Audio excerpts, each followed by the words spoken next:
It is time for the Inside Edge Hockey News Radio Show, your home for National Hockey League news, information, and opinions. It is an exciting and often controversial approach to the great game of hockey.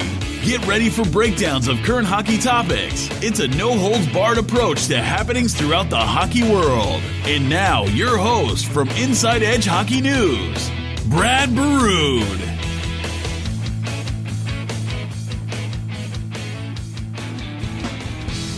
It's time for the Inside Edge Hockey News Radio Show. It's December 3rd, 2017, and tonight we talk about the importance of the backup goalie. Numerous starting goalies have went down with injuries this year, and many backups have had to step into place. We'll also talk about the NHL All-Star Game and the All-Star Weekend. What's best for the fans? What's best for the players? And tonight we have a question from a listener about John Tavares and should he re-sign with the New York Islanders. All that on Inside Edge Hockey News Radio Show, and thank you to our sponsor, Hockey Community. Tired of calling or texting around looking for players for your hockey games? Upset that no one seems to respond to your email or even Facebook invites? Yeah, pretty frustrating, right? Lucky for you, there's Hockey Community, a social media website dedicated just for hockey. It's a one-stop shop in searching for games, players, stick and puck, tournaments, and yes, goalies. But there's more. As soon as you sign up, you will see every game and player updates within 50 kilometers of your location. Thanks to our innovative technology, rinks and leagues can connect their schedules to our site and we'll show you what's happening around. Whether you want ice, roller, street hockey, or even floorball, you can connect with the sport anywhere you go and right from your pocket. Check out hockey-community.com now to see more.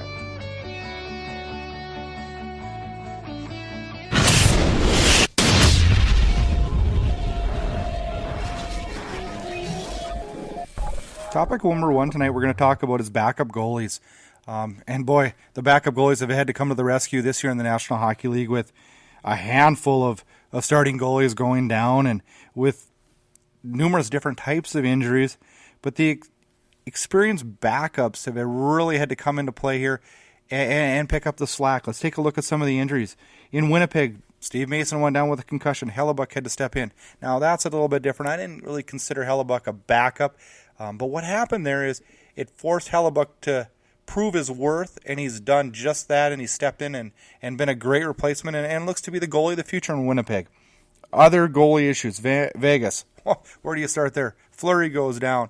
They've actually used 5 goalies this year, and the backups have been integral parts into the success of the Golden Knights. Recently, Matt Murray went down, and now Pittsburgh's having to depend on Tristan Jarry. Carey Price went down. Charlie Lindgren had to step in. Cam Talbot went down.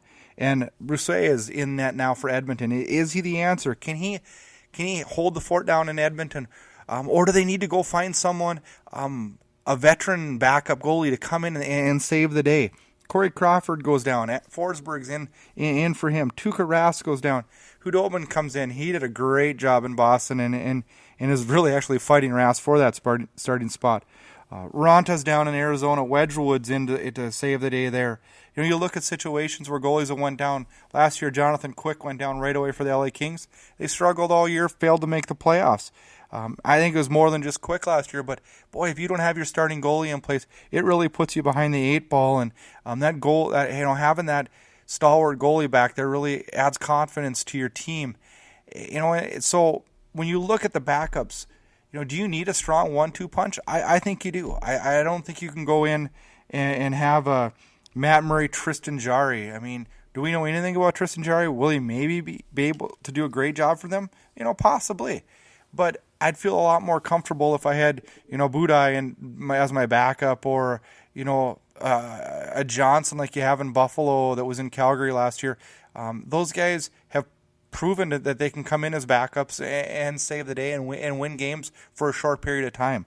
Experience back there is good. Edmonton's really, behind the 8 ball now. They had a tough night against Calgary, and boy, if Talbot's out for an extended period of time, they're really in the hurt bag. And it's just good to have a good, strong backup in net. And teams like Vegas have got away with not having that and have survived that but I wouldn't want to go to the well too much on that. I think we're living in a day and age where it's a physical game, it's a fast game. Guys are crashing the net harder than they ever have before, and I think you got to have a backup. So there's probably a lot of general managers right now taking a look at their roster going, geesh, do we have that guy? So if our starting guy goes down, then we're going to be able to hold the fort. If not, I think we got a lot of GMs that are going to be doing some shopping.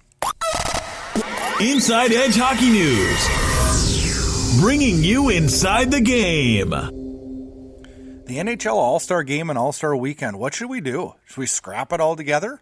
That's my first thought was, well, why are we doing this? Why don't we scrap it all together? I did think about it, though. This is a weekend for the fans, not so much the players. We need to make it for the fans. These fanfares they have and everything, wonderful. We've got to keep doing those. Make it a big deal. But I got a couple ideas to make this a little bit more fun and a little bit more interesting. First of all, the game should be East against West, but it should be outdoors, and it should be on New Year's Day, and it should replace any other outdoor games. It should be the one outdoor game that the National Hockey League plays each year. Because I know it's going to lose revenue, but if you've been to an outdoor game and watched them, they're really hard to watch. Number two, the ice conditions are always variable. We got 2 points. Take a look at the standings in the National Hockey League. They're tight. 2 points mean a ton. So do you want to lose 2 points because of an outdoor game? Now the All-Star Game, it doesn't mean anything. So you take that and you put it outside. You have 70,000 people there. You have a crowd that's into it. They're seeing all their favorite stars. It would be perfect. Do it outside on New Year's Day. It's a good day for an outdoor hockey game. A lot of people watch that. The viewership's really good. So you have all the best players playing outside. How exciting would that be? Have a fan vote to get players in like they do now. But then you have 3 that general managers vote in. That way you maybe you don't have that super popular guy, but a guy that deserves to be an all-star. He's still making it. Have the skills competition the night before, but really have the skills competition. Fans want to know who the hardest shot is. So, in the weeks prior to that, you have a Christmas thing at every arena, and you have a team Christmas party for the fans. And the players do a skills competition. Every player's timed. Every player's hardest shot's done. Every relay race is done. The best ones, times are recorded, and for each category, the top 5 in the East, top 5 in the West make it to the All-Star Game. For the All-Star, or not the All-Star Game, but they make it to the All-Star Weekend for the skills competition. So then we have the 5 fastest from the East against the 5 fastest from the West. So we really find out who is the fastest skater in the National Hockey League. Who has the hardest shot. That way everybody's involved. Then we have a Heroes Game. And every year you have a different decade. You have an 80s hero game one year, a 90s hero game. And you can only go back so far. But have different groups of old-time players play against each other. So you're getting to see Gretzky out there again. You're getting to see Ray Bourque out there again. It would be exciting. Have it, if it's in Nashville, if it's in Tampa Bay like it is this year, have old-time Tampa Bay players against old-time NHL All-Stars. Have it a fun experience like that. And then have a lot of outside stuff to go with it where the fans can participate and enjoy it. It's always a struggle. The 3-on-3 games they have now are I think they're better than where they made it a lot of improvements. I'll give the NHL that compared to the old All-Star game that was 5-on-5. It was 16-17. There's no hitting and it's not real hockey. I think you're never going to have that in an All-Star game where it's real hockey. But that's fine. So you either get rid of it or you do this and you make it that outdoor experience and you have it be a fun fan weekend. I think that might be the answer and the savior for that All-Star weekend. NHL news, opinions, and controversy. All right, it's time to go to the mailbag. Question tonight from Twitter. Islesman was the person who sent in the question, and thanks. Go to our webpage. You can email me, tweet me, whatever. We take questions every week. We take our favorite one, and we'll answer it on the show. We really appreciate the participation from the listeners. His question: will John Tavares resign with the Islanders? My gut says no, or yes, he will. He's got every reason not to, but I think he will. And I think there's a couple reasons why he will. I think the Islanders will be willing to give him what he's asking. I think he can pretty much sign the check on that one. I think he's comfortable there. I think he has a good lifestyle there. But I think there's some things that need to be answered, and I think that's one of the reasons he hasn't re-signed. What's going to happen on the island? Are they moving back to Long Island? Or the Barclays thing isn't working.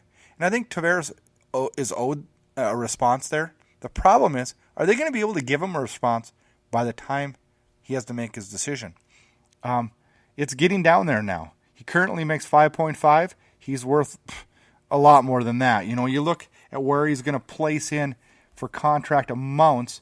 I plug him in at about 10.5. Kane, Taves, Kopitar, Ovechkin, Malkin, Crosby, he's right with all those guys, I think.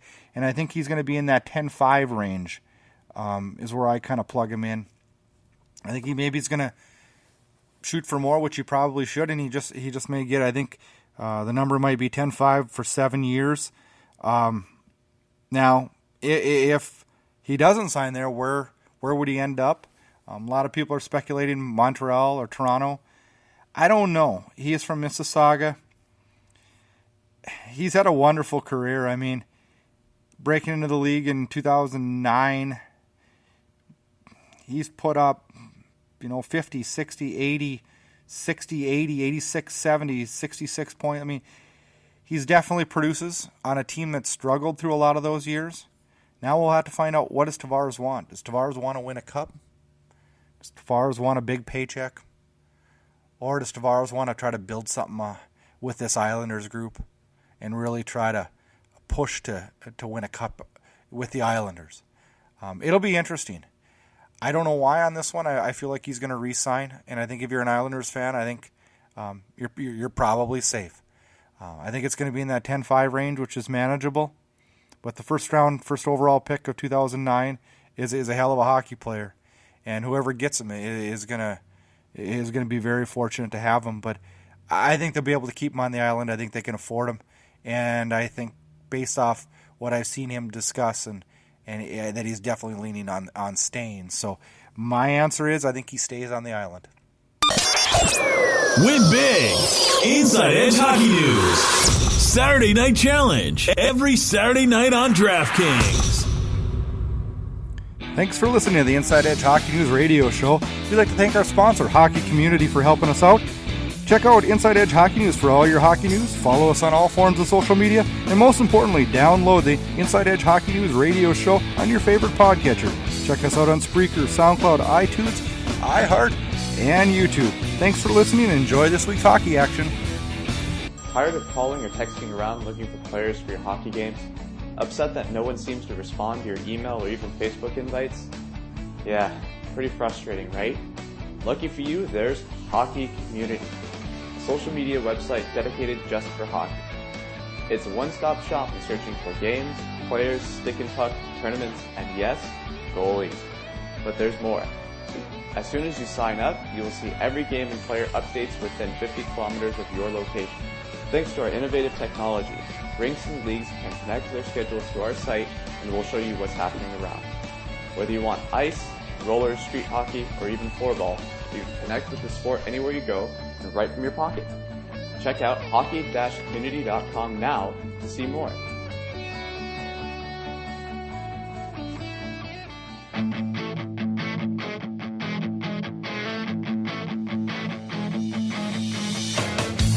Thanks for listening to the Inside Edge Hockey News radio show.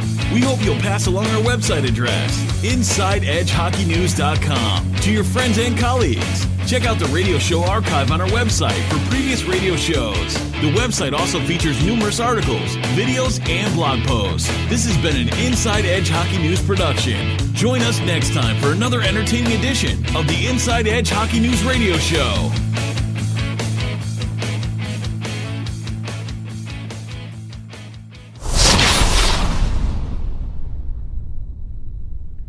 This episode was produced by Inside Edge Hockey News Radio and distributed by the Inside Edge Hockey Media Group.